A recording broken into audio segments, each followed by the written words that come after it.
everything that I could possibly advertise. Little tiny faces in the New York Times classified, big billboards when I eventually grew and could afford it. When it comes to being successful, a huge part of it is your mindset. You need to have this constantly positive mindset and always believe in yourself regardless of the case. You need to be able to believe that you are capable of accomplishing anything that you put your mind to, because you know deep down in your heart of hearts that you will do whatever it takes to accomplish that goal. People are going to tell you that what you're doing is a waste of your time. I think I wanted to do a great job with this laser thing. And that you're not going to be able to accomplish that because it's never been done, or you're not smart enough or tough enough, or whatever the case may be. You just need to zone them out, or better yet, listen to them, take it in, and use that as motivation to constantly keep improving upon yourself day in and day out to one day prove them wrong, and let them know that you inspired me to prove you wrong. And that will really mess with them, and they'll be disappointed in themselves for ever doubting you. Something else that's extremely beneficial is having more time throughout your day. If you are an MBA student and you can analyze numbers and figure out businesses. And that can mean either waking up earlier or going to bed later and focusing on your dreams for a allotted amount of time throughout the day. It could be waking up 30 minutes early and just putting time and effort into figuring out how you're going to accomplish your dreams day in and day out. And that time will slowly add up to a larger amount of time throughout the days.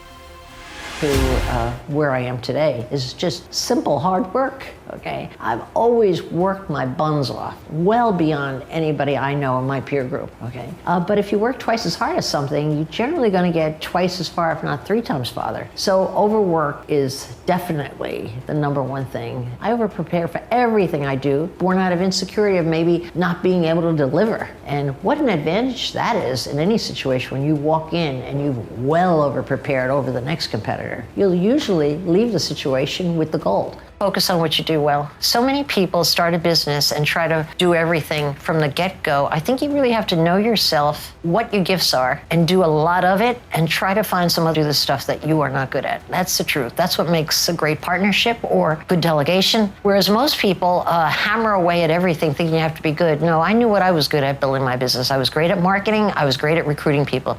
And that's what I did almost from my 3rd year in business only. I have learned that I am great at failure. I don't want to be good at it, but I've really learned I'm great at failure. I had 23 jobs before I found real estate, and I was fired from 3 of them. Thank God I was fired, or I might still be on those jobs, right? I started 3 related businesses to real estate, businesses that should have been wildly successful considering my posture in the market at the point I started them and the advantages I had. And out of the 3 that I started, I succeeded at 1. But you know what I learned? I learned people only count your successes. If you're labeled a winner, people say, oh, you're amazing, you're going to succeed. They never counted my losses. They never did. They were like, she'll do it. She's amazing. No. I always had a batting average of 2 to 3 losses for every good thing I did. But somehow people just never remember them. I was giving a speech, first speech of my life, thank God. I was invited to talk to Citibank, a room full of 80 bankers. Oh my God, who had business to give me. I was so excited. But of course, I opened with what wasn't a good joke. Now I've learned you don't open with a joke. Nobody laughed. Well, bankers have no sense of humor. Sorry if there's anybody in that, all right? So even if it was a good joke, I think I was doomed. I have no work-life balance, but lucky for me, I gave up on it about 10 years ago. Here's how I look at it now. All I can do is separate my personal life from my business life, and I do that very well. And I do it in a very simple fashion. I don't take any calls, including from my kids at work. If they're dying, they can call, and they'll get my secretary first. Now, that might sound cold, but when I'm at work, I'm hyper-focused on work. But when I get home at 6:30 at night, and I try to be home most nights with my kids, I take my cell phone, leave it in the hallway, because I live in an apartment building in New York City, and I don't look at that cell phone till I walk out at 7 the next morning. And you know what I do? I separate. When I'm with my kids, I'm 150%. When I'm with my work, I'm 150%. And that kind of gets rid of the guilt. There's 2 departments in my life, and I'm able to do both much better than trying to blend it like I used to in the old days.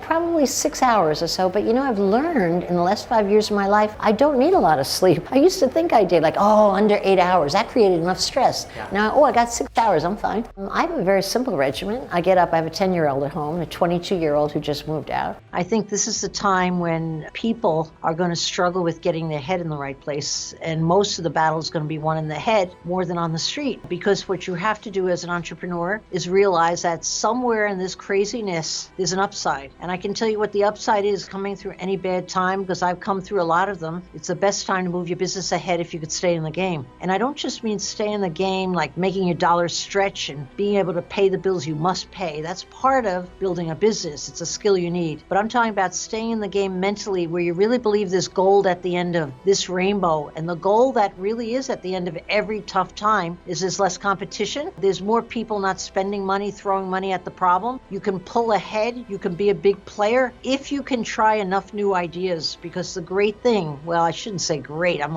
overstating it perhaps, but the one big benefit of a really tough time that lasts is when you come through with it. Thank you all so much for watching. If you haven't already, please subscribe to the channel. Go ahead and like the video and throw something down in the comment section for us to read.